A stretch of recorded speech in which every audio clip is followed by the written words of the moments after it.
asked Ms. Gilhousen if she'd like to give the invocation. If you would stand and pray with me.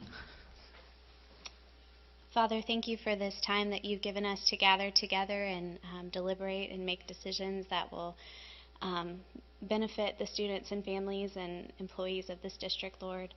I especially want to ask that your sovereign hand of protection be over Drew Wood, who's one of our precious students in our district, Lord. I pray that right now as he's in surgery, Father, that you would guide the doctor's hands, Lord, that you would give them the wisdom that they need to discover what's going on in his body, and Lord, that you, the ultimate healer, the giver of life, would restore him to full health. Pray, Father, for the families of the soldiers who lost their lives in Chattanooga.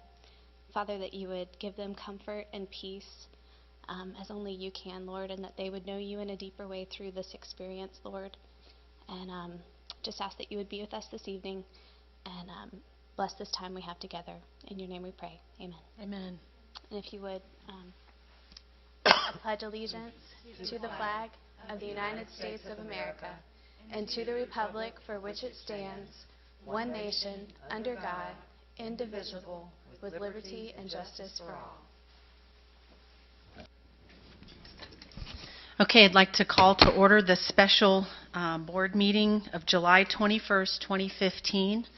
I'd like to welcome everybody. Looks like we have all the same folks here. Again, I'd like to take this opportunity to thank you for attending this special meeting.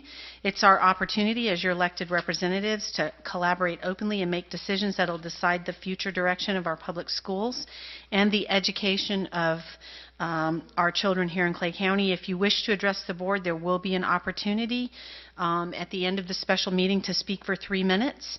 Please fill out a card, which you'll find located in the back of the room, and you can bring that up and give that to Ms. Cornegie. And as always, your participation is welcome and appreciated. So with that, we will get started. Item number 1 on the agenda is to review. I'm looking at the wrong one. I'm looking at July 28th. I apologize. Review the 2014-15 final estimated budget, and I believe that is Ms. Legutko.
I'll go ahead and start. Do you hear me?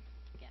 Okay. I don't like this right in my face. Maybe if you could pull it down, there you go, and then swing it around underneath. There you go. Okay. That's good. Perfect. Madam Chair, Mr. Superintendent, board members, this meeting tonight is primarily part of the TRIM guidelines. It's the timeline to identify our millage rates and to request approval to advertise the millage rates. So with that, I will start the presentation.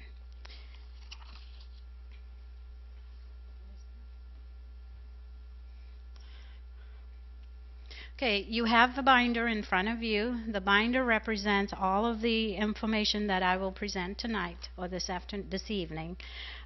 Please understand that this information is going to change. It is not the final budget.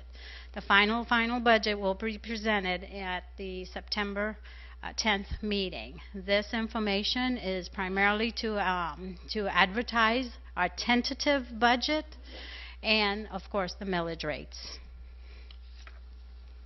Again, here is the timeline of our budget planning. It talks about when we started our projections for the current fiscal year, which is 15-16. And of course, it includes the TRIM guidelines or the TRIM calendar. So our final public hearing will be Thursday, September 10th at 6 p.m. Okay. Determining the millage rate. This is what is used to generate the various millage rates we are allowed to levy to receive revenue to support our classrooms. As a result of that, we are required to complete a process. At the very beginning of, I believe it's July 1st, the tax assessor's office will assess our property values in Clay County. That information is then fed to the Department of Revenue, of which they are the ones that determine what our true property values could potentially be or will be for the 15-16 fiscal year. When that is done, then the district is required to complete an additional step to determine what sort of revenue we will need in order to provide support to our classrooms, to fund our students for education.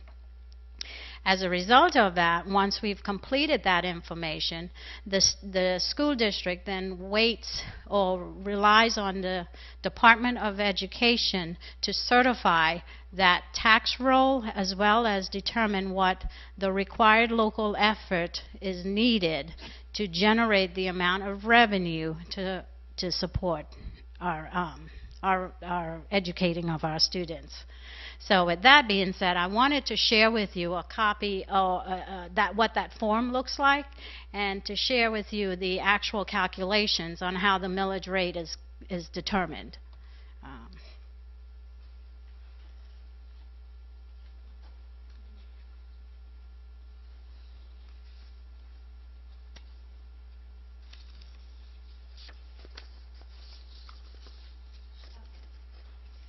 So basically, this is your DR 420. The top portion represents the tax assessor. They are the property appraiser who identifies our millage, our property, our taxable value for our property in, of course, Clay County. So basically what they're saying is that our property value is worth about $9.9 billion. There are other calculations that go into this formula that, again, I'm not the property appraiser goes into all of those numbers, and again, it's populated into the form here that generates the information for the district. Do we have a copy of this in our book? I believe towards the back you've got a lot of additional information. I'm not sure if this form is in there towards the back, but I can provide you with a copy of it, because again, this is online. But I'll provide you a copy if it's not in there. Thank you. Okay.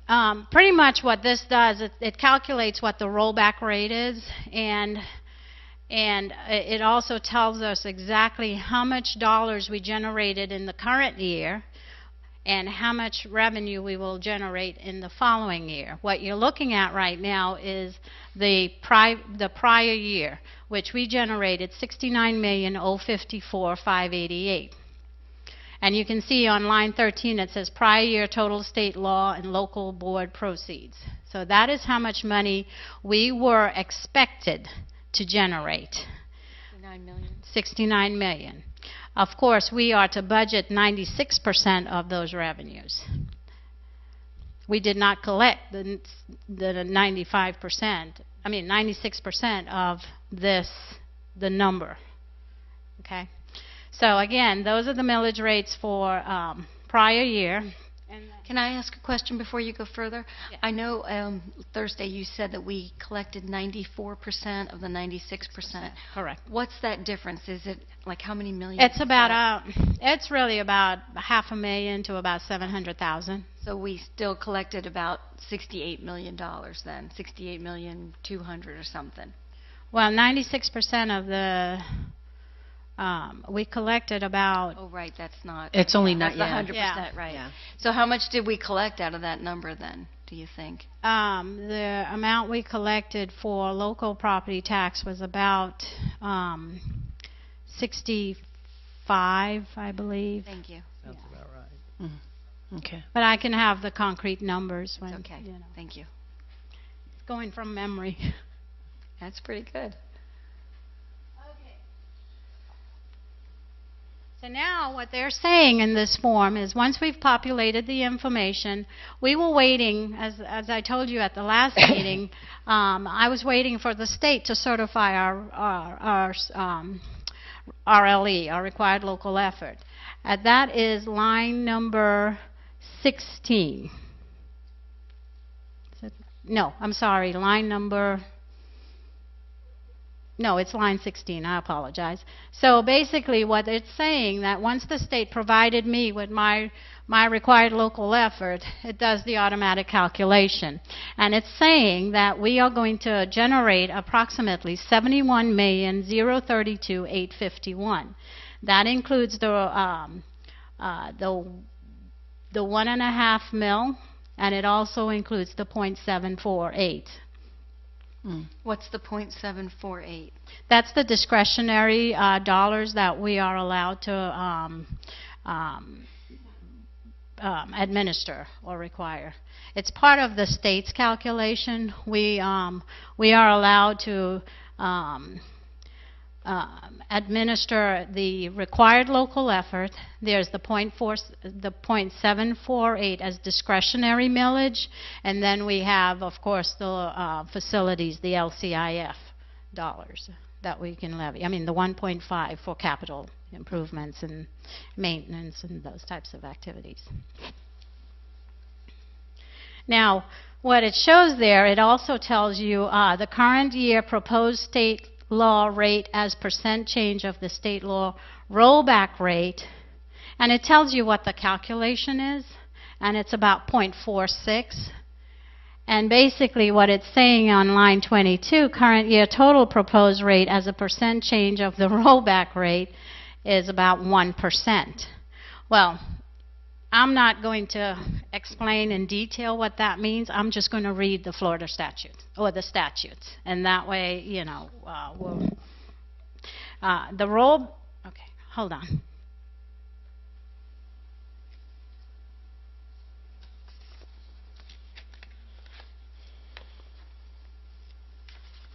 Okay. The rollback rate, the millage rate for the new year, which would produce the same level of ad valorem tax revenue as was levied in the prior year. After adjusting the new year's taxable property value by backing out net new construction and certain deletions. In other words, the rollback rate is the new millage rate that it would take to produce the same amount of property tax revenue using the new year property tax roll, as was produced the year before by the prior year's actual millage rate and prior year tax roll. In theory, the theory behind the rollback rate is to maintain a constant revenue stream from local property tax sources. Presumably, as the tax roll increases in value, the millage rate would drop proportionately. Unfortunately, this theory does not provide for funding students' enrollment growth, nor does it allow for basic inflationary cost increases. A third limitation is the historical trend towards rapidly declining state revenues expressed as a percentage of the school board's operating and capital outlay budgets. Okay. So if you go back to that other slide, the 1% that you showed us, does that mean that it's a 1% tax increase? Correct. But let's go to the next slide. in terms of what that really means, if you were to have, say, a home that's $150,000, take away the homestead exemption of $50,000, your value would be assessed at $100,000. If you were to use last year's rate, which is 7.22 mils, you would generate about $722 for tax purposes. For 15-16, if that same home has the same value of $100,000, with the rate that we are presenting tonight, 7.137, we would generate $713.70. It's a savings of $8.50. So in essence, if your home has the same value, you would have seen a reduction in your tax bill. However, our properties have increased throughout, over time, the market's coming back. Therefore, the property has increased. As a result of that, you still will experience an increase in your property tax. By about 1%. Exactly. Got it. Very good. I apologize for the tininess of the letters and the numbers. You have this in your book, and basically it's a history of where our required local effort has been, our basic levy, and all of the different taxes levies we've done in the last several years. For 15-16, we're levying required local effort of 4.889. We're levying the 0.748. And then, of course, the total is about 5.637. And our capital is 1.5 mils. Total levy would be 7.137. We are, for statewide, the levy required local effort is 4.984. Clay County is below the state average. What that means is, if you'll notice, if you remember, and I know this is, a lot of numbers, but last week when I provided you with the FEFP calculation, there is a line item that talks about the discretionary, where the state brings us up to that average number. That's why we receive that discretionary dollars, because we do not levy the state average. Okay. Therefore, the state gives us additional funding to carry us through the school year. Okay. Okay. What did you say the state average was? 4.99? 4.984. 4.984. Got it. Thank you. Okay. And these numbers can be confirmed on the second calculation that's available on the DOE website. I think it's page 45 to 49. That entire. I got it. So, okay, this is a schedule, a pictorial view of our value assessed over the last 10 years. Ms. Lococo, 14, 15. I don't understand. I thought 15-16 it had gone up slightly from No, 14-15. No, it went down. I thought the assessed value, I saw in the paper that the property appraiser said that our assessed values were going up. No? Right. It seems contradictory to,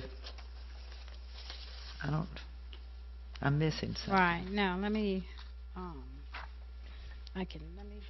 double check on that DR 420. I mean, it seems like it ought to have gone up just a little bit.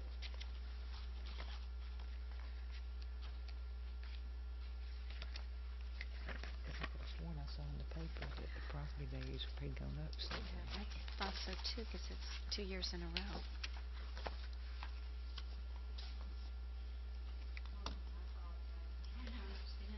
no, I was just curious because I thought I must be reading this wrong.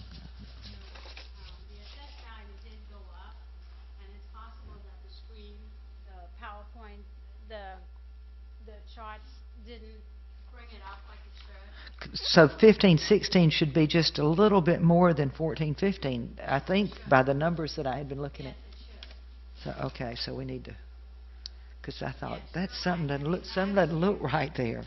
Last year, the assessed value was, hold on, believe it was, I said 69 million. Yeah.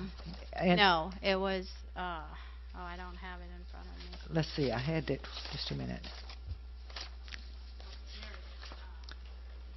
Well, taxable value in 14-15, it said 9,561,000, and then 15-16, it says 9,952,000, so that's an increase. Correct. The prior year's final gross taxable value was $9.5 billion. Right. And the current year adjusted taxable value is $9.7 billion. So you are correct, that chart should show a little higher than what is showing right now. Okay, thank you. I thought, I must be reading this wrong. No, I think it's the way the chart was created. Picked up, okay, thank you.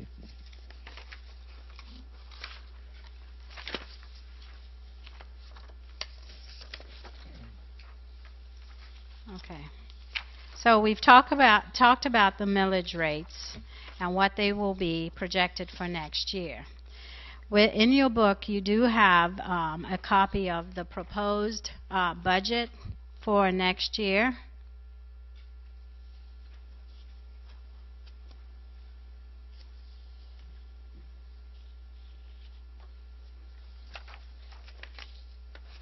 As you can see, the budget that will appear on the advertisement will have the required local effort of 4.8890 as basic discretionary operating, 0.748 as basic discretionary, 4.8890 as required local effort, 1.50 as basic discretionary capital outlay, administering a total millage of 7.1370. As required by TRIM and the advertisement, we are required to advertise a balanced budget given the information that we were provided on the second calculation. These budget numbers have been updated to reflect those numbers. Basically, what we have is a total budget of $348,436,656. It represents all funds, which is general fund, which is primarily our operating budget, our special revenue funds, which includes food service and other special revenues such as Title I, Title II, Title III, Title X, and any other federal programs that are administered, or entitlement grants that are administered through the state.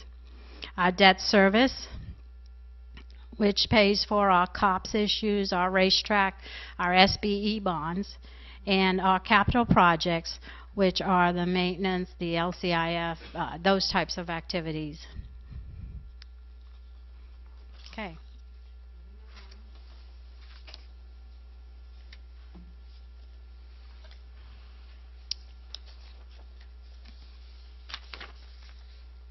Okay, so now we'll go into the budget, the details of the budget. The general fund, total local revenue 57,088,862. State revenue 197,043,800. The state revenue represents the FEFP, our categorical funds, our state licenses, any additional miscellaneous revenues that we do collect. Our local revenue, going back up, our local revenue includes indirect costs, educational fees, rent, all of those other pieces that go into our entire part of our budget to support educating our kids.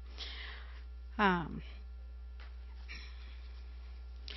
second part of it is the federal revenues, which represents the impact funds, ROTC, and Medicaid. Our total federal revenue, it represents $1.9 million, $1,930,694. Total revenue that we are expected to receive is $256,063,356. Our other financing sources, which represents our transfers in, total revenue of $261,944,813.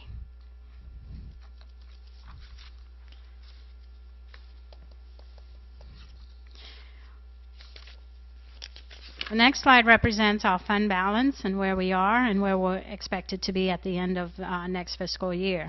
Currently, with the revenues that we have received and the budget that we've allocated, total revenues is $255,846,630. Total funds available is $262,910, $341. Our appropriations or budgeted appropriations are $259,205,194. So we're expected to end our fund balance at $9,586,604. Of that, our unassigned is 2.10. That's for 15-16. Our 14-15 school year, we received $252,946,974. We expended $252,953,614. Our ending fund balance was $7,063,711, and our unassigned fund balance is 2.12%, which represents $5,199,902. I'm missing something here. We expended more than we took in. How do we end up with $5.199 million? Am I reading that right? Yes, we used part of our reserve from the prior year. Okay, that explains it. Thank you.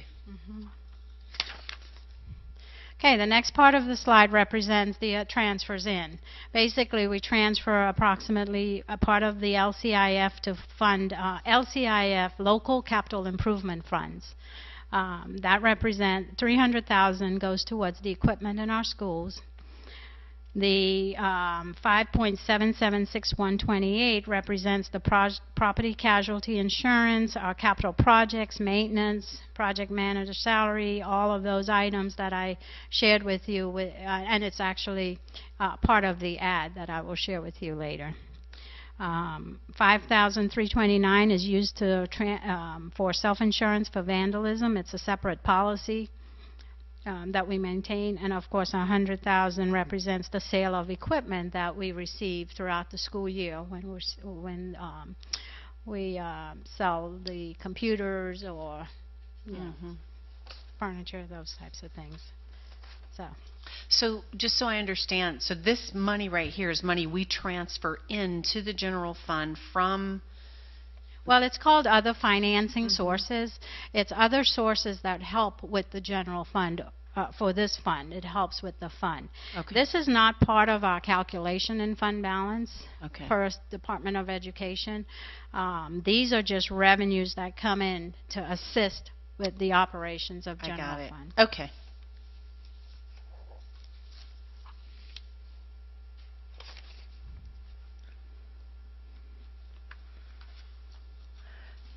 Ms. Lukutko, Yes. so you're saying on the page before that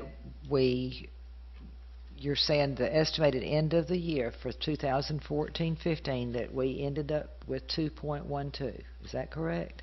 2.12%. Okay, and then what we have proposed right now, we're going to be going backwards to Correct. 2.10.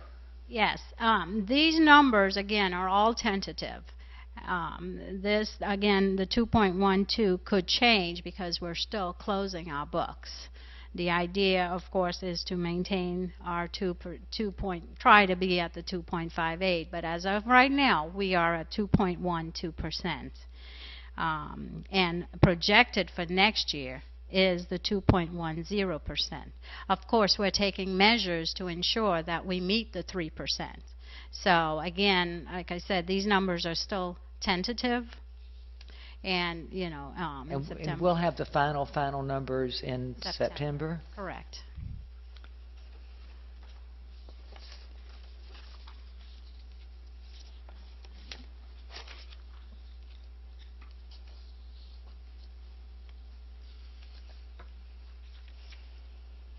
This slide is just basically a summary of that one page where I spoke about the 2.10 and how we're going to get there. Again, our estimated revenues is about $255,846,629. The resources from other financing sources makes ended up our budget with about $261,728,086.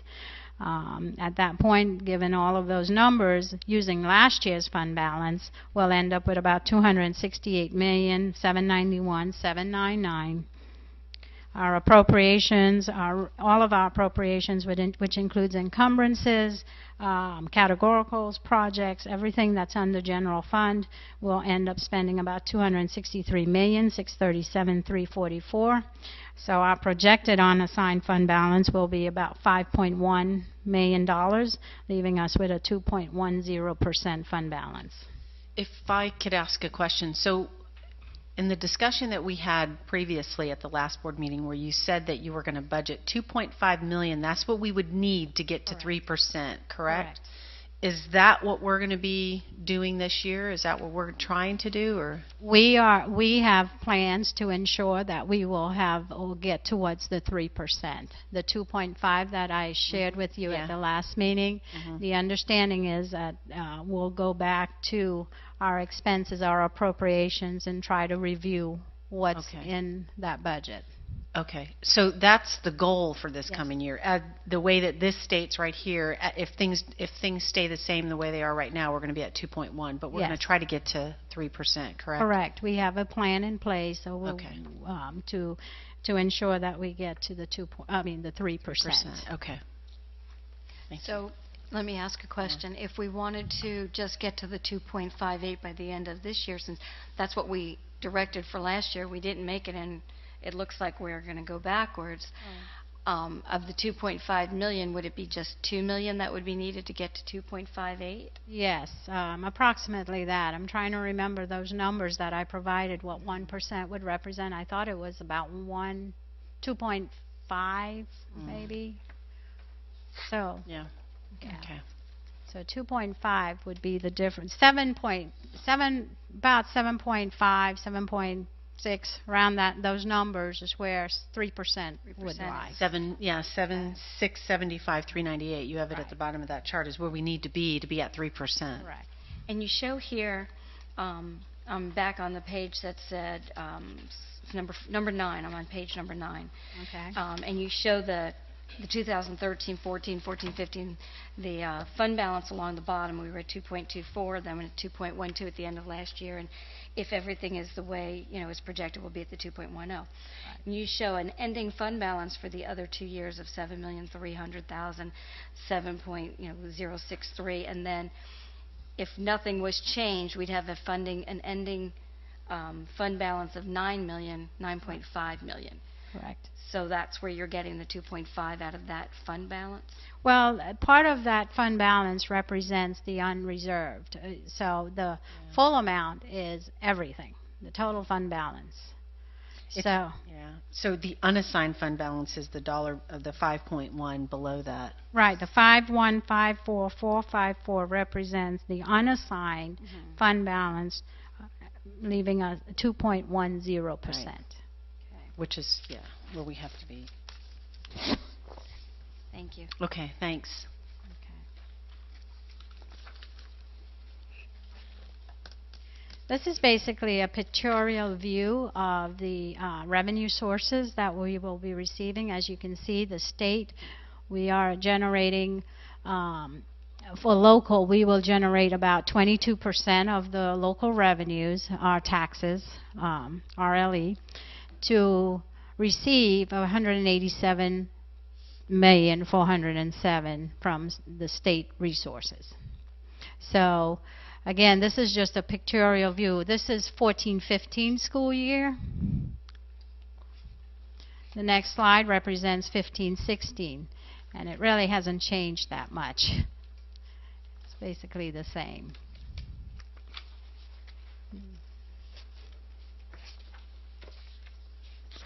Okay.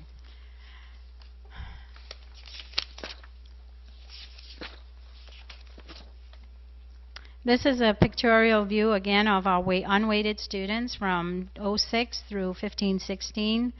Again, like I mentioned, current year BSA is about $6 million. The local funding per student is $6,982.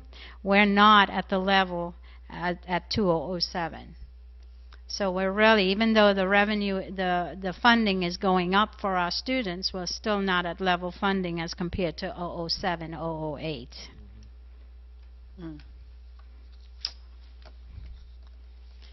Okay, this slide represents an analysis of expenditures by object codes. What that means, it represents our salaries and benefits, our other expenses, our contracted services, energy, and materials and supplies. Of course, 84% represents our salaries and benefits. 300, which is purchase services, represents contracts, travel, Kelly Sub, all the contracts that support the district. Some of those contracts are the dual enrollment, the virtual schools, the Nephilim contracts, Performance Matters, charter schools. The payment that we make to our charters is under the purchase services for the new charter, for the current charter, and of course for AMI, PACE, all of those are contracts that we actually pay for, and that number is but budget is represented in purchase services. Okay. Okay. And so to go back to the point that was highlighted last week about the difference between purchase services for 14-15 and 15-16, probably the big differences are the charter schools in there. Right. Part of it is the charter school. Part of Right. it is the current contracts. I will admit I have not really compared last year's to this year, so I'll have to do an analysis to identify those increases of our contracts for next year. And yes, the AMI, the Kelly, all the charters. Any contracted services that we have, including ESE, including maintenance, IT, and of course this is where our attorney fees are. And I believe we have approximately about $100,000 budgeted for the attorney fees. So I wanted to clarify her question about the attorney fees. If I could just add, there's 3 or 4 big numbers that really make the difference, if you like numbers. Yes. 3.1 million in terminal leave pay this year. We had never paid out more than $1 million in Clay County history. That's significant. At this time last year, we had 0 charter schools, and we did not have any that looked like they would open for several reasons. Well, one opened anyway, 1.2 million. Next year, projecting for the second one, that's 2.6 million. So if you add 1.2 million for the first one and 2.6 for the next one, that's $3.8 million, just bam. Yeah. So the world changes every day, and not being able to roll forward about 3.3 million if you take the terminal leave going over by $2 million and the 1.2 for OPAA that was not budgeted last year. That's over $3 million that this time last year we thought would have been helping us to get to 2.58 and rolling us up to 3. So no excuses, just the facts, ma'am. That's where we're at. Right. Okay. Thank you. This is the expenses for prior year, 14-15. And it represents the same items, the salaries and benefits, which is about 87% last year. Our purchase services, about $14 million. Energy, of course, is 9.2, which is our electricity, our disposal, those types of activities. Capital outlay, of course, is equipment, those types of things. And other expenses are our temporary labor, our dues and fees, and those types of activities. May I ask a question? Why have materials and supplies gone up from 8.2 to 9.4?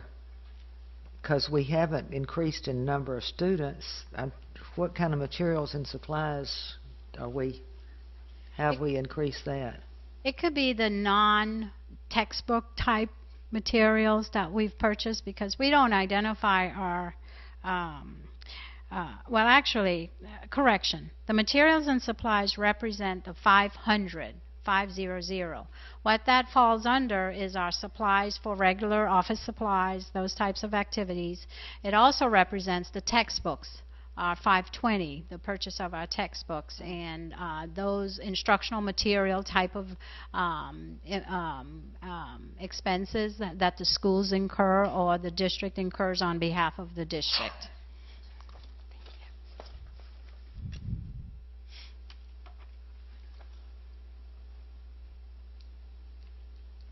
So you've got a lot of other pieces. Not, you know, your 500 represents a lot more than just supplies. Okay. I mean, I'm just looking at trying to compare, you know, 15-16 to 2014-15. May I ask Mr. Merrill, like, what would make capital outlay go up? I mean, we're not building school. I mean, why would? I'm just trying to see. It's just everything. It seems like around the board is creeping up. Well, obviously the cost of maintenance has gone up. The supplies, air conditioning units, you know, chillers, plumbing supplies. The cost of those things has gone up. I don't recall what the previous year was. I haven't got that in front of me. 1.76. Oh, 1.76%.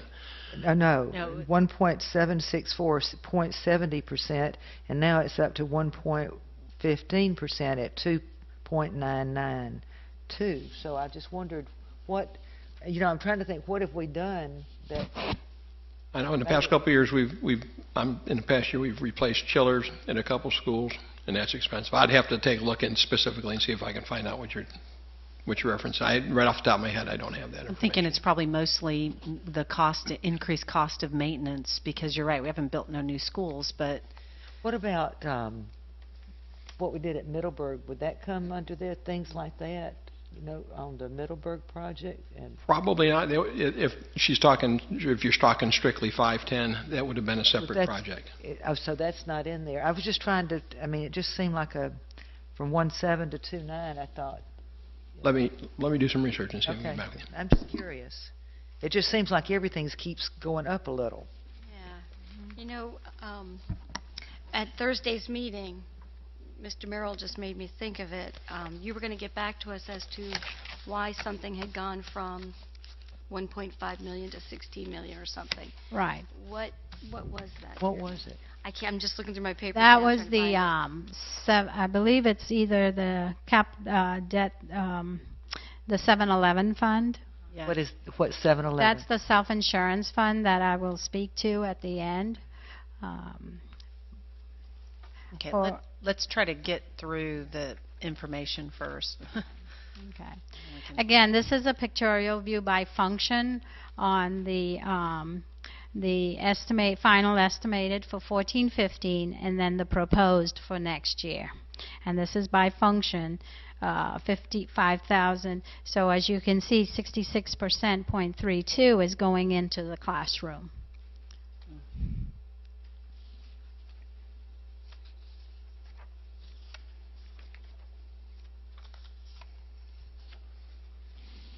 Okay, I have another question.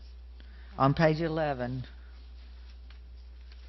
final estimated under Board of Education, I assume that's us. Why would it be going up so much?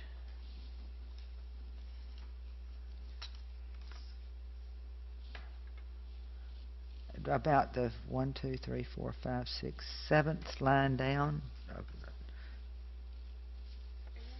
Is it page 11? No, 7. Excuse me. What page am I? I can't. Oh, it says 17. I 17. thought it said 11. I'm sorry.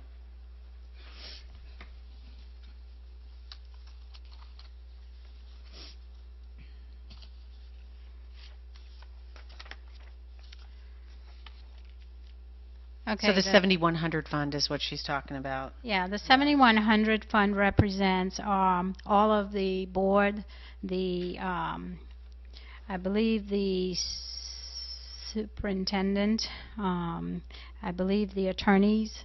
All of those items are listed under the 71, the Board of Education. I just wondered why it was proposed more for 15-16. I can do the research and Okay. get back I mean, to I'm you just on the curious 'cause details. you get a raise I didn't know about. And that includes all the travel, all of the dues and fees, all of the things that we pay on Yeah. behalf of the board and the superintendent. I just, So, w- and you know, but including it's just salaries, everything everything. keeps going up. That's what I was Yeah, wondering. I know. And if I we're can, like trying I to said, cut I back. will be happy to do the research to give you the detailed breakdown of, you know, what's represented in that number. Okay. Ms. Legetko, it was also Fund 300 purchase services went up by, was proposed to go up by $4 million. That was the one we wanted to know about. That's the one she just explained. That's the charter school money. It is charter schools? It's right here, Part yeah. of It's the one she just explained. Yeah. Can I ask her? Because I didn't get that out of what she said. Right. In the other the other chart that represented by object code, the 300, this is represented by function, the type of activity that, or the function of the office. So it's built into all of this, the 300 account, but on the object code chart, which is on page, hold on, let me get to the page. 18. On the page 15, Go back to 15 and 16. Okay. the items that represent purchase services, which is 300, everything under 300. So we've got Kelly substitutes, the contract for Kelly subs, which is 313. We've got 390s, which is other purchase services, and you've got 310, which is your contracts. That represents contracts such as Performance Matters, Nephlin, which is our virtual school. We do have contracts that provide support to our virtual school. Travel for the entire district, dual enrollment, resource officers, our charter schools, all three of them, AMI, PACE, Kelly subs, our attorney, contracts for all types of the curriculum, instruction, ESC contracts, maintenance contracts, IT contracts, drug testing, HR, all of HR's contracts, and of course our attorney, part of our attorney fees. What else? I'm trying to think of all the things that could possibly fall under. Okay, but the $4 million increase, I think, is really Pretty the much one. that is the 2 million for 2.5, I believe the 2 point, whatever I said last week, for the contract for the charter school. And part of it is also, part of it is AMI as well. Part of it is the Nephlin contract. But again, like I stated, I have not had an opportunity to compare last year's contracts to this year's contract to see if there's an impact of increases for our contracted services that, you know, we've renewed our contracts. And I think the other So I'll have to do that analysis. So I'm confused, and I'm not trying to be difficult. No, I know. But if you haven't had a chance to analyze that we have increased these, then how do we know that we have a $4 million increase in it? Well, again, like I said, this is a tentative budget. The September budget will represent exactly how much money, how much our budget will be for those line items.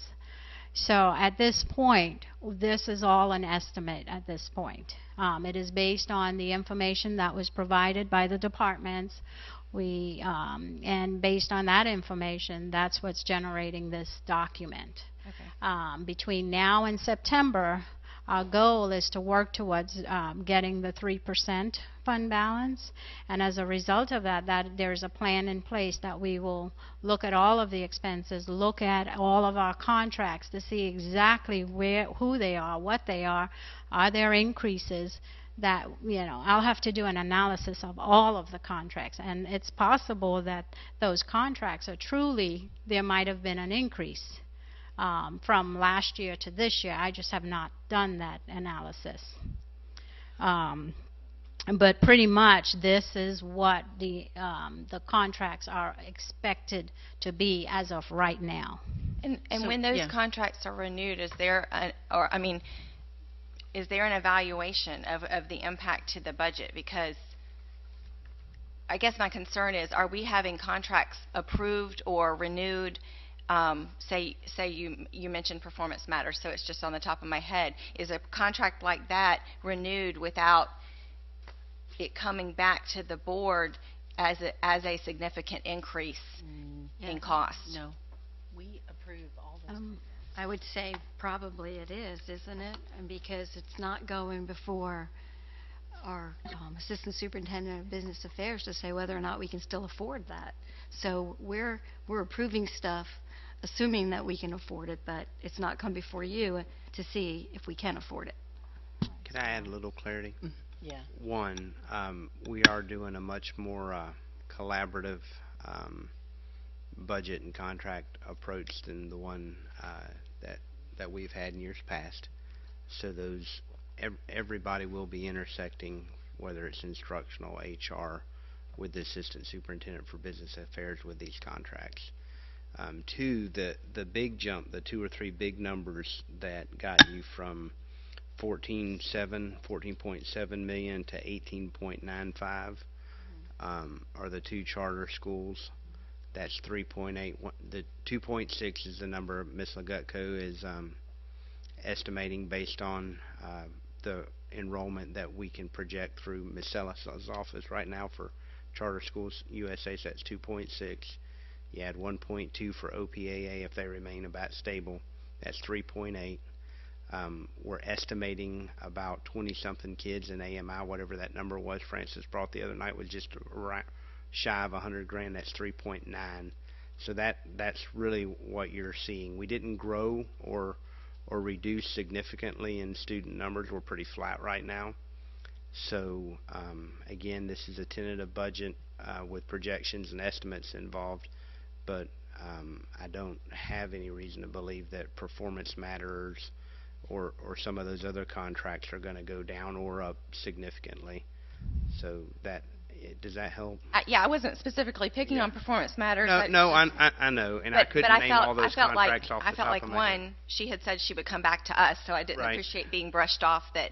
And two, that the public deserves to know, where those things came from, and if we, because, and she said it's tentative, and we'll scrub through and see if these things are real. But I think to brush off any questions that board members have is not fair, and that's why we're here, and that's why you have a hearing to ask those questions. Well, I didn't think that she brushed anybody off, and I certainly didn't brush you off. I felt like you did. All I said was she just explained that when she went through those numbers, and we just said that it was contracts, travel, Kelly Services. She just basically said the same thing over, and she was referencing the difference between last year and this year. And if you remember, at the last workshop meeting last week, she had revealed to us that these things were not budgeted last year, and that's why the big difference. And so we asked her to bring that back to us, and that's exactly what she just did. So I didn't mean to brush you off, but all I was saying is that she just explained that. So it's been explained twice now. So May I say thank something? As Mr. Van Zant said, one problem we had is that the Performing Arts Academy was not even budgeted last year at all. So we had to eat that and make up for that. Right now, she keeps saying tentative, proposed, tentative.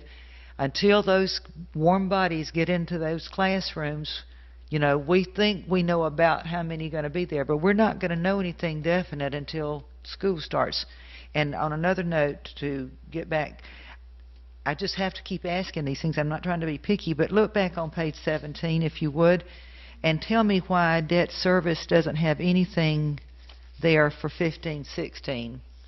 We do pay off debt service every year. Correct, but debt service is one of the other funds that we manage. This is just the general fund. Debt service is under a 200 fund. But it was listed the last This year. 13, 14, 14, 15. I just wondered why there wasn't something there. Because I believe that is the CO and DS numbers that the state provides to us. It's a book entry that it's sort of like a journal entry that's done at the end of the year. Okay. We have not received those numbers from Department of Education. Okay, so the It debt is- service will show up on what we're it's proposing to pay it's somewhere. a CO and DS fee, Okay, basically, and that's applied at the end of the year. It's estimated or budgeted at $6,056. So based on that, I am assuming, and I know I shouldn't assume, but that expense actually happened early July. So we can, again, we don't have it yet, yeah, so okay. Yeah, I know. it's the way it's recorded. Okay, I'm just But trying it's a to, book, yeah. Most of our debt service. trying to stay though- with you here. Yeah, I know. So, but most of our debt service is in Fund 200. Okay. May I ask a question or make a statement, Madam Chair? Yes. All right. Not to distract, but it was just based on the conversation we had today, and this kind of, we all have questions, and we know this is kind of a living document. And you had indicated that you would be willing to do another presentation the week before we adopt the final budget. So maybe everybody could think about if we can work it in our schedule to when you have more hard facts. We have the enrollment, we know how many more kids we've got, you have a better idea. Maybe if everybody's agreeable Wanna to do a that. workshop? You want us to do a we could workshop do before the something the final, week so we can before. make sure we've got everything? Well, really, what I wanted was to do a one-on-one Okay. with Oh, okay. each Either member, way. That would be fine.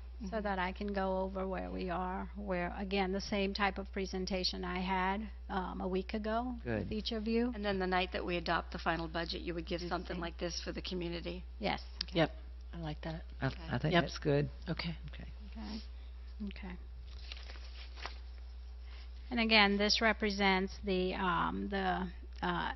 what I wanted to show here is that 83.87% represents our salaries and benefits for next year. How could that have gone down so much when I just did the subtraction and we've decreased our salaries by maybe, I don't even know where it was here, 463,000. So, Right. well, Well, and I believe what was the last year's budget? Was it 324 million?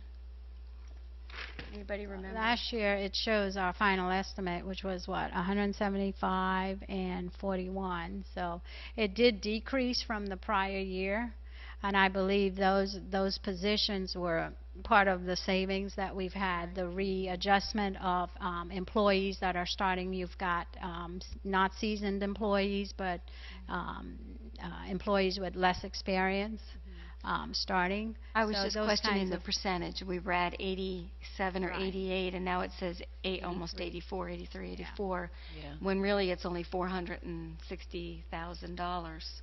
Right. I guess that's, yeah. That's Mm. Mhm. Yeah. Thank you. Okay, that ends the general fund budget. So we'll go into the debt service part of the budget. And all these numbers match with the ad as far as what we're presenting to the public tentatively right now. So, but again, the whole purpose of the meeting is to request the advertisement of the millage rates. It's more than the four. Are you subtracting the? I was not looking at that slide. I was looking at the one she had in the front here that she had. That one there did show it like it was $1 million something. Right. So it was a different one that I was looking at. I was thinking, how do we get from 88% or 87% to 84. 84? I think you were looking at the pie chart, right? Might have Is that been. where you saw it? Yeah, Yeah. That's what I was taking the numbers from the pie chart. Yeah, Which so, weren't the same. yep. Yeah. So it went from 87 to 84. Mhm. Well, I think that. Yeah. Well, no, because it does combine the salaries and benefits there too. So the numbers are different. Mm-mm. No. I'm sorry. Go ahead. All right, so now we'll go into the debt service. Of course, the debt service represents our bond payments. For this chart represents what our bond payments or revenue will be for 200. It represents the COPS issues, it represents the SBE bonds, and it represents the racetrack bonds that we receive through various sources. Our debt for next year will be about $5.2 million. The next slide represents the individual debt. Basically, the SBE bonds. It shows what our remaining principal and payments will be for next year. And all that, of course, ties back to the total debt that we will be paying for next year. We've got the SBE bonds, we've got our racetrack bonds, our COPs, the 1, 2, 3 COP issues that we do have still outstanding. And again, this is just a summary version of our debt service. Currently, we have $74 million in debt that will be paid off over the terms of the agreement.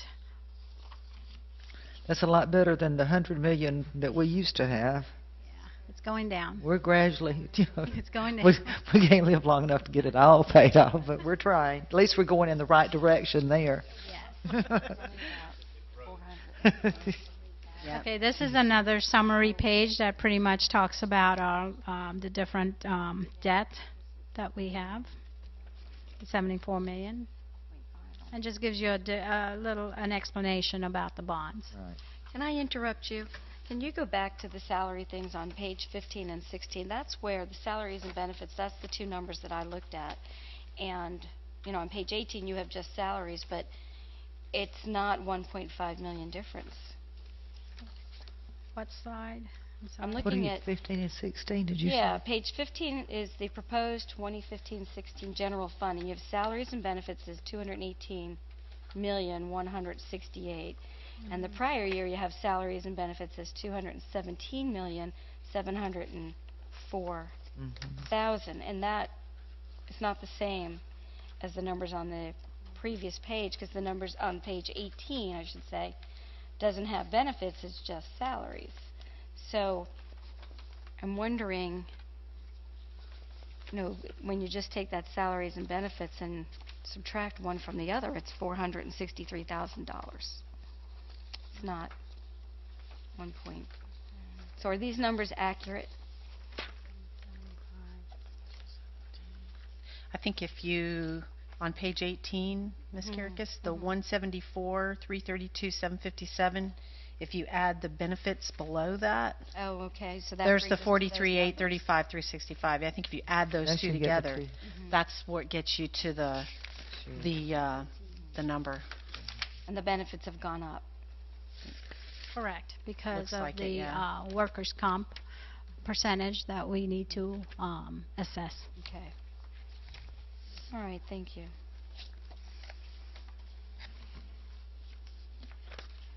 Okay, that ends our debt service.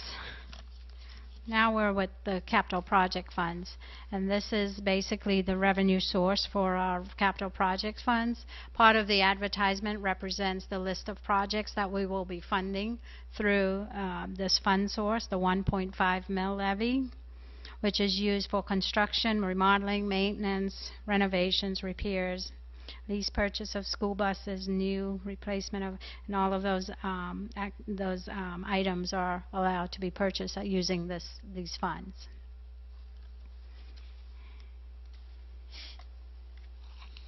And then this represents a pictorial view of our beginning balance, fund balance, our appropriations, and then of course our ending fund balance.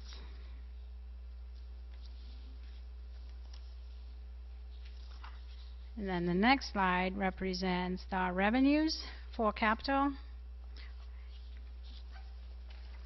broken down by local and state. Okay.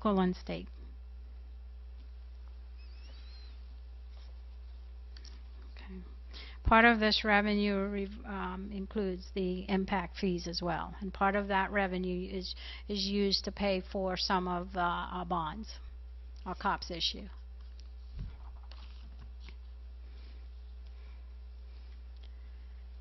This slide represents how we are going to spend those dollars, and again, it represents those projects that are on that's in the ad.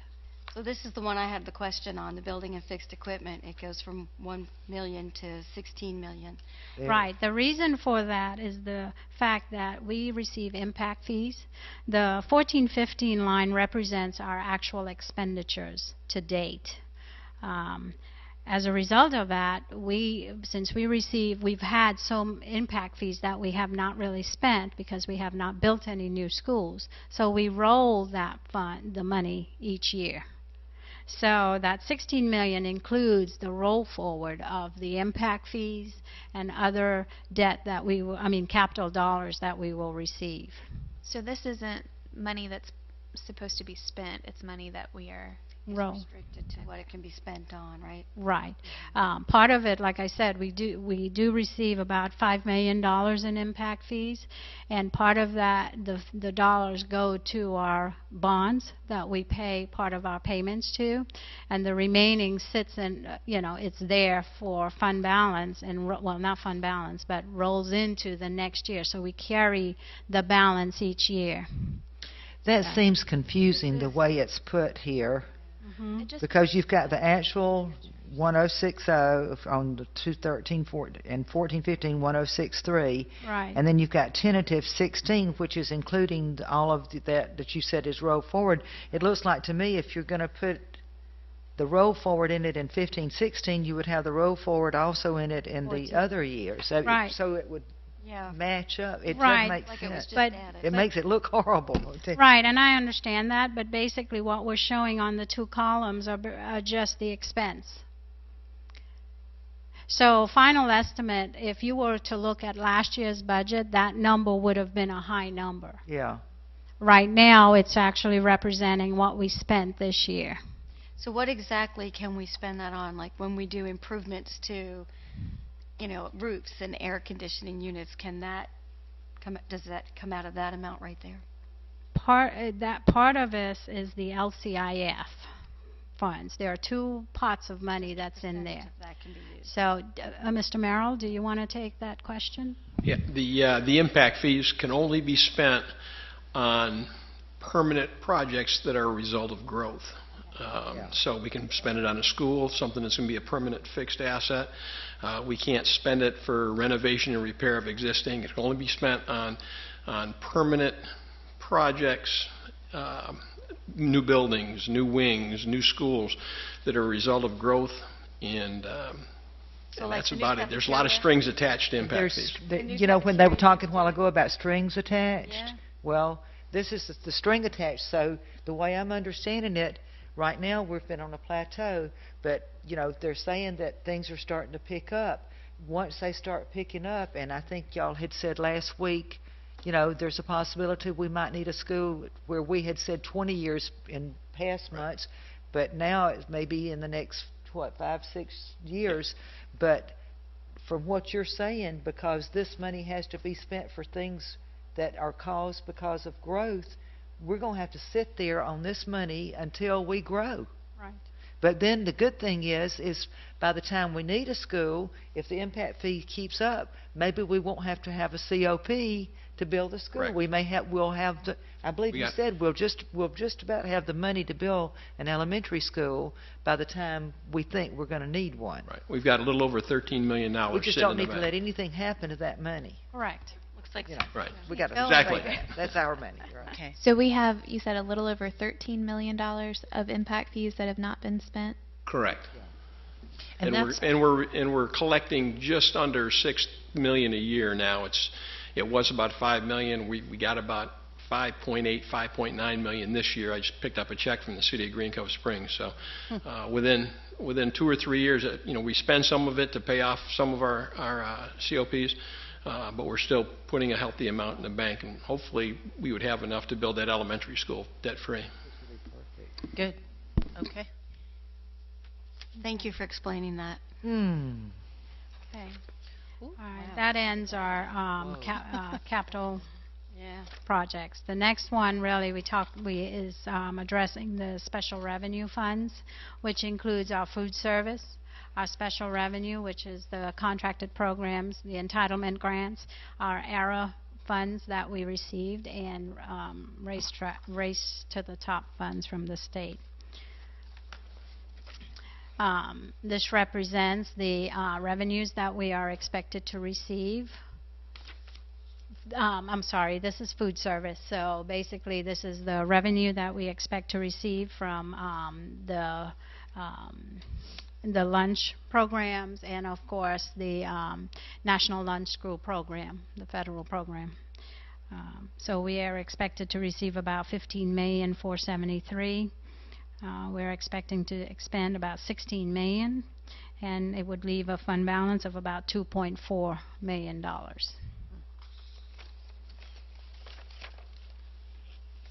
Is there any set amount that has to be left in that fund balance? Is there a percentage like our general fund does? The National Lunch Program requires that the food service program carries at least 3 months of operating expenditures. Okay, thank you. Anything above that, it is looked at, and the auditors pretty much expect that we spend those dollars down. Okay. Next slide represents the local revenue, the amount of dollars that we will receive on the different types of lunch programs, the adult, the student lunch, a la carte, and then, of course, the state and the federal revenue that we receive as a result of participating in the National Lunch Program. This represents the expenditures that we are projecting for next year. It is includes salaries, benefits, of course, purchase services. The food and supplies, of course, is high. It's the area where we purchase the food. So, and that ends our food service budget. The next budget is pretty much our contracted projects, which are, again, entitlement grants, and those grants are expected, typically we receive them during the year, so this budget will go up throughout the year. We do not keep a fund balance in this account. As a result of the type of program it is. Once we are allocated the funds, we are only allowed to draw down what we've actually expended.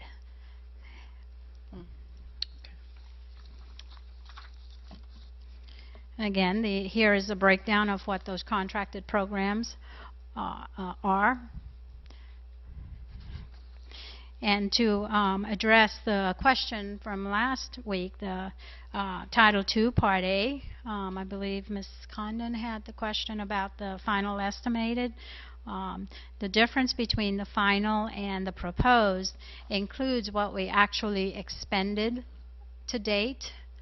So the difference is rolled into the next year's budget. The state allows us to roll forward, depending on the program, to roll forward a certain amount of dollars. So for instance, this particular program, I would say we maybe receive about $700,000 each year from this Title II Part A. Last year we spent about $594, so we were able to roll about $800. So we were able to roll about $200,000-300,000, which brings the total budget of the $1 million.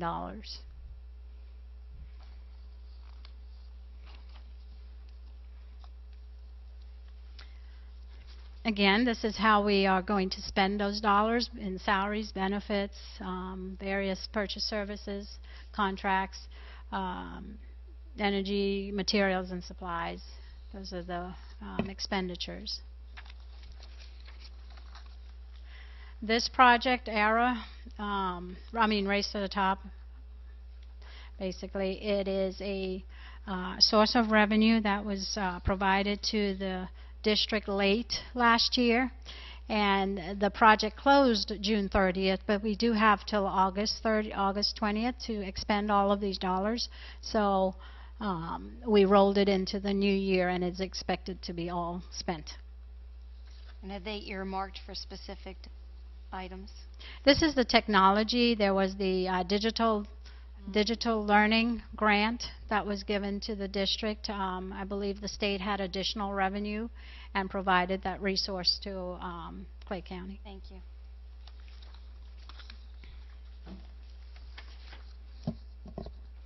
This is basically just showing you that, the revenues from that project, the 405. Okay.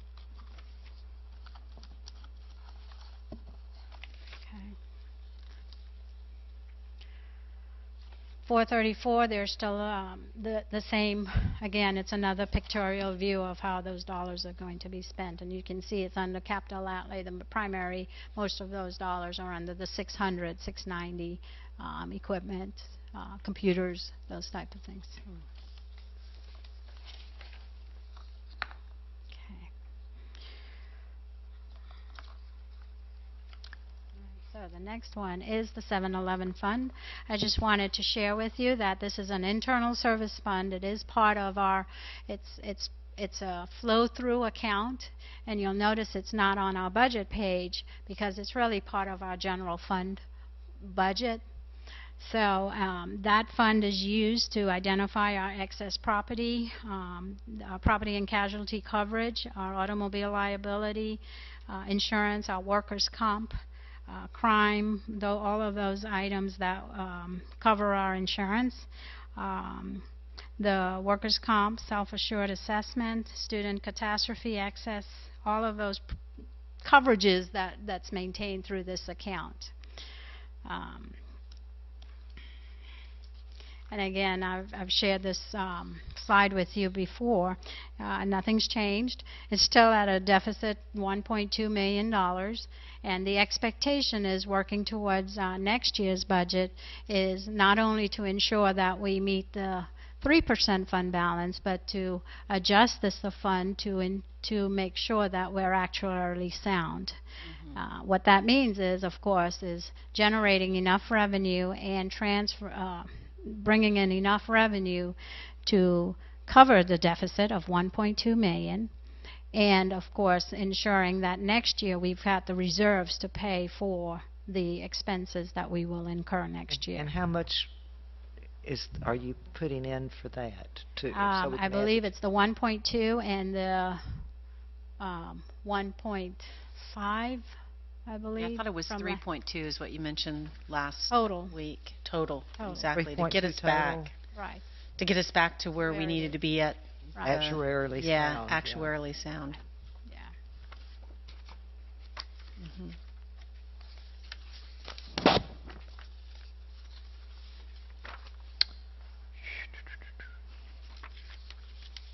Okay. Yeah, it's 1.2 and 1.5, so it's a total of 2.7 you're adding to that. Right. 2.7? Okay, it's not 3.2. Okay. Did you say? No, she's right. It was 1.2 and 1.2 and 1.5? Yeah. So it's 2.7. Right. Okay.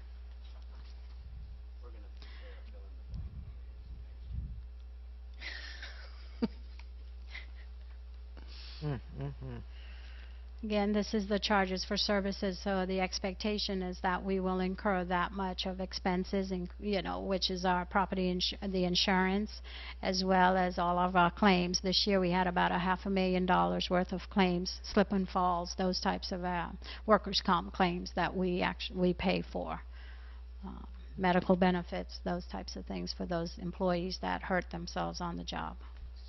So that 3,677, that's the 2.7 we were just talking about, plus other expenses. Plus what we think. Right. Wow, that's a big hit. Okay.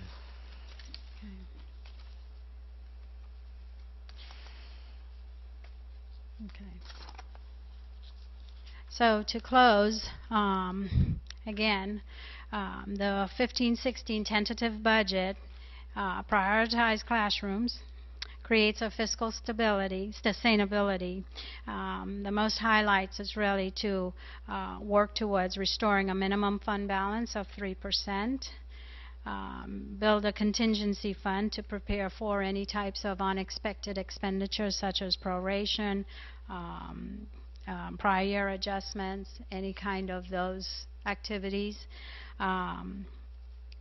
And to eliminate the self-insurance deficiency, and of course to improve our internal controls. So with that, I turn it over back to the board for next steps. May I say something? Yep. This was a very good presentation. Thank you. You know, these are our priorities, and I understand it all. But, you know, we heard our bus drivers talk at our meeting last week, and we've got to somehow figure out a way to budget or figure out a way to supplement something, put something in our budget for our employees, for our support people, our teachers. And I know we're strapped and it's tight right now, but I think this has to be on our radar for the future, that we've got to do something where we're budgeting it so that every year when we come to collective bargaining, you know, there's something there. And I know it's hard to do because we can't do it with every year. We don't know what our enrollment's going to be. So we don't know what dollars we're going to get.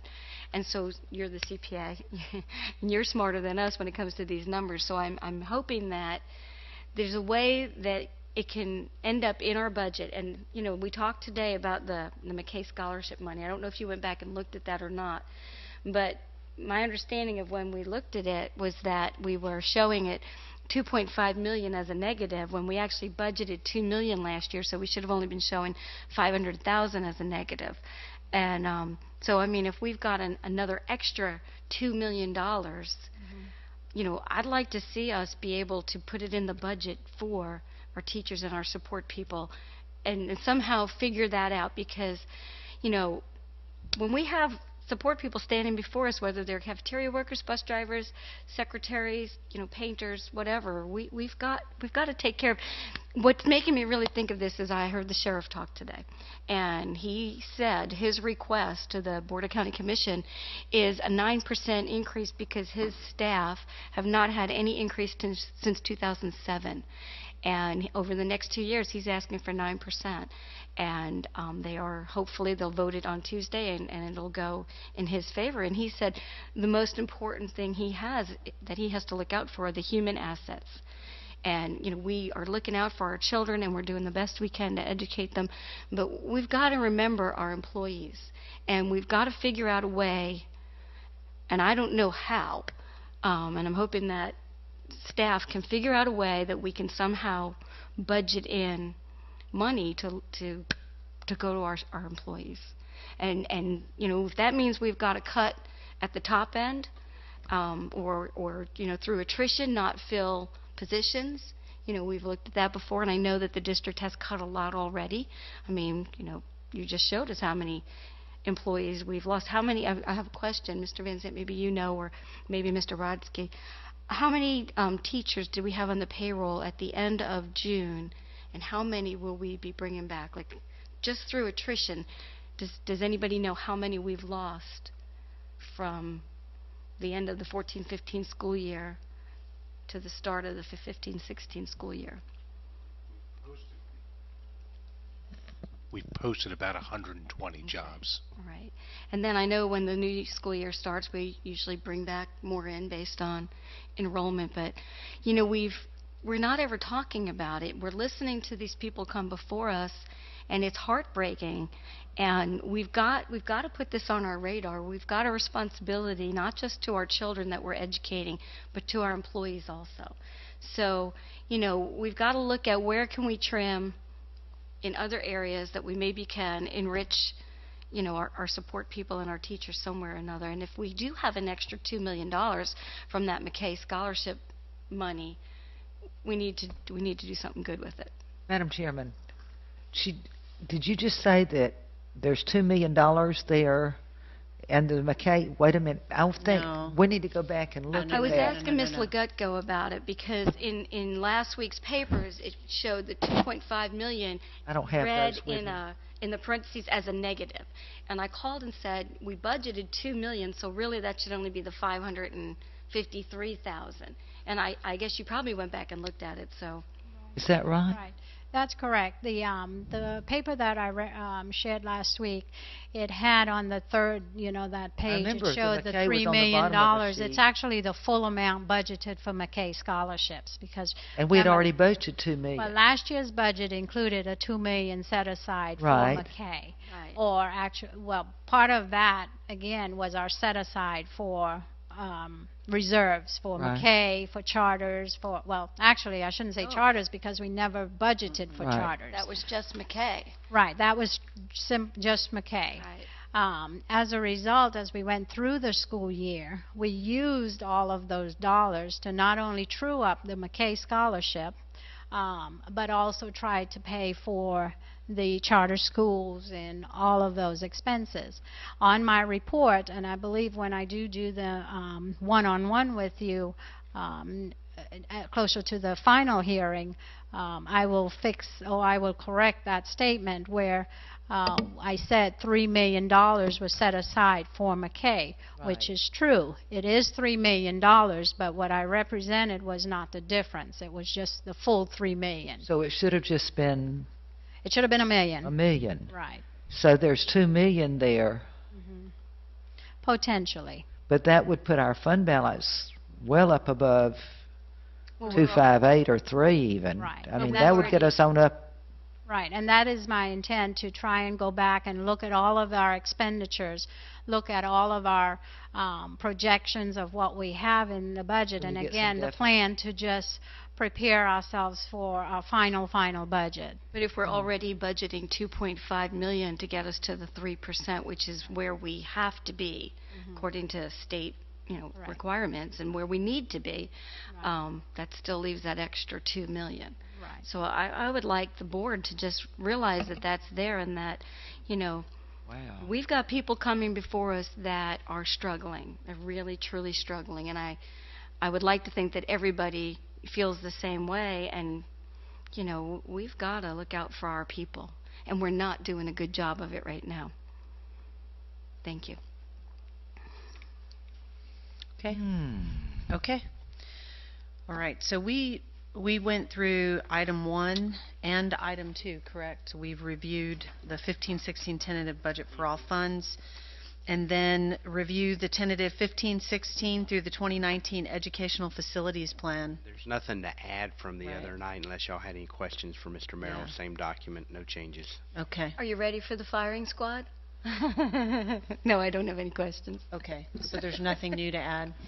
Correct. There's nothing new. The state has not yet come out with PICO projections for the next 5 years, nor has it come out with a COFTE projection. So I could show you again, but it'd be exactly the same as I gave you Okay. last week. I think we all have it. And I none don't of- have any questions. none of Does this anybody is have any action questions? tonight, right? The only thing that we have an action on is we have to approve Oh, the advertise. advertisement, Okay. which at this point, I'm going to turn it over to the superintendent. Yeah, he needs to read number 3. He's going to read, I appreciate you guys' patience before I start reading anything.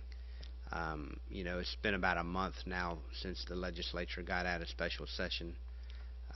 Typically, we have some good idea of all these numbers by about the first week of May, and this year it was the third week of June. And Susan Legutko, Miss Legutko, has done just a tremendous job parachuting in, integrating into a new team, coming into Clay County with all our rich history and business affairs department. Everybody's been there longer than her, so I'd just like to thank her again. Her and several of her team have been there day and night, weekends, trying to crank this out in a less sure time and a much abbreviated time on the calendar to do it with, so thank you. But as far as the tentative budget goes, I request approval from the board to advertise all appropriate notices and to set a public hearing on the 2015-2016 tentative budget for Tuesday, July 28th at 6 p.m. at the Teacher Training Center at Fleming Island High School, 2233 Village Square Parkway, Fleming Island, Florida. The meeting is being held for the purpose of consideration and approval by the board of the 2015-2016 proposed tentative budget and required millage rates. Following tentative millage rates are proposed for the July 1st, 2015 to June 30th, 2016. For required local effort, 4.889 mills. For discretionary operating purposes, 0.748 mils. For capital outlay projects, 1.500 mils, for a total proposed millage of 7.137 mils.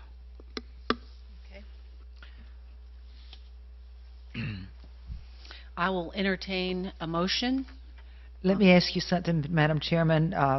In years past, we've always taken a separate vote on these three things. Do Yeah, you that's still gonna- want a separate vote on I these? believe that's going to be next week. Yeah, that's when we'll do that next week. Okay, so you just want this in one swoop now? Correct, right. All right, I move that the board grant permission to advertise all the appropriate notices to include the following tentative millage rates for the fiscal year July 1, 2015 to June 30th, 2016. For local required effort, 4.889 mils. For discretionary operating purposes, 0.748 mils. For capital outlay projects, 1.500 mils. Total proposed millage, 7.137 mils. And to set a public hearing on the 2015-2016 tentative budget for Tuesday, July 28, 2015 at 6 p.m. at the Teacher Training Center at Fleming Island High School, 2233 Village Square Parkway, Fleming Island, Florida, 32003. That's I have my a motion by Ms. Stutter. Do I have a second? I'll second.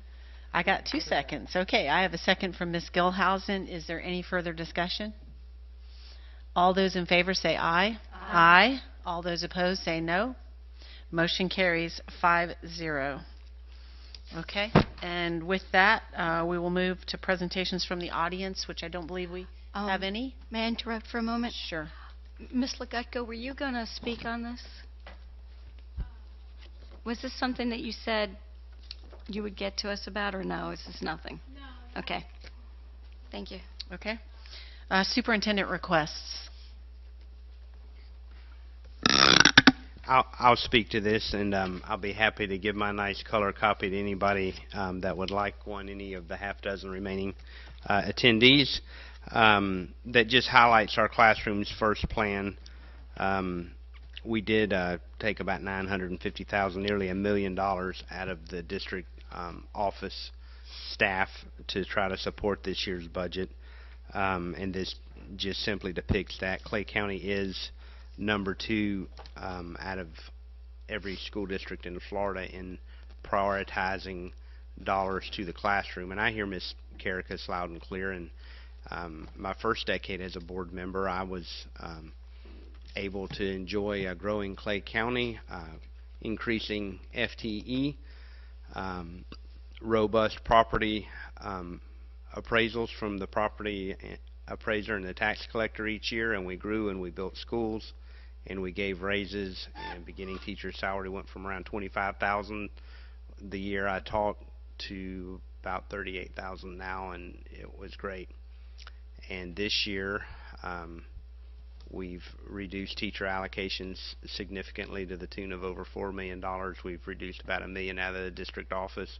Workers' comp went up the other by several million. So even though literally in salaries we reduced probably over $5 million just in those 2 line items, everything else we do to support our employees and the cost of benefits rose. So it's we don't even get to net that $5 million that was so painful to go through and get.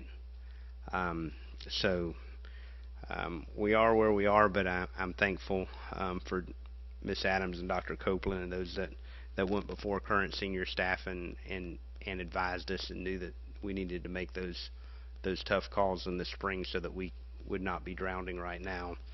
I'd like to also invite you over the next 3 days, 8 to 4 every day at Oakleaf High School. We're having collaborative classroom training with several of our teachers. The National Teacher of the Year, a nice young lady from Alabama, I think I met her in D.C., didn't I? Is coming on Friday, and she'll be there from 9 to 11. Yes, she's from Alabama. What town in Alabama? Maybe Tuscaloosa? Was she from there? I don't know. Is she? Oh. Well, Montgomery's okay. All right. Is that where all the smart, pretty girls from Alabama come from? Hey, you know, what can I say? Okay, but she'll be there at 9 Friday morning, Miss Stutter, if you want. I've got grandchildren this week, thank you. Hey, they got a playground next door. Just whatever you need to do. Bright Minds Camp. We'll find something for him. Got Grandma Camp. And I'd like to invite you all to come to a State of the Schools / Back to School / Administrators Luncheon on August 6th. I think Ms. Bush has probably already sent something out. That's the last Thursday at noon at Middleburg High School. We're going to be able to fellowship, enjoy some food, and kind of re-energize ourselves and lay out a path forward for the 15-16 school year. So I hope you'll be able to join us for that. That's all. Thank you. Okay. School board requests. I'd like to go first tonight, if that's okay. The only thing that I have is I wanted to just bring to your attention, I think that this is an email that all of us got. It was from, the email I got was from Miss Amy Lockhart from the Seminole County School Board. I'm sure you guys all read it. It had to do with a solution that's being proposed to address all of the disruption of hours to the when the FSA testing this past year. So you guys all read it, and so I called her because I really kind of wanted to understand what her intent was by sending that to all of us. And in the past hour, she has sent an email to all board members throughout the state of Florida, so you guys can go read that. But what she's asking is that they had already sent this letter to the commissioner, and they're sort of asking school districts all across the state to sort of lock arms and come alongside them with this proposed solution. And so what I would ask is for us to take a look at it, maybe as a board decide if we want to draft a letter, something similar, and send it to the commissioner with our legislative delegation on copy. I've talked with Ms. Cornegay already, and she said I think this solution had been proposed once before or something like that, but she can speak more to it if she would like, or if you have questions. But I think that it's a great idea, and I would like for us to maybe at the August board meeting, or maybe even before then, decide whether or not we want to draft a letter and send it off. So that's just my thoughts. Okay. Ms. Condon? She doesn't have anything. Ms. Karakis? I'd just like to tell Mr. Brodsky and Ms. Legutko they both did a fine job presenting to us today. And I know it's not easy to get up before us, and good job. We're proud of you. Thank you. Okay. I have Ms. nothing. Studdard? Nothing? Okay. And we don't have any attorney requests, so this meeting is adjourned.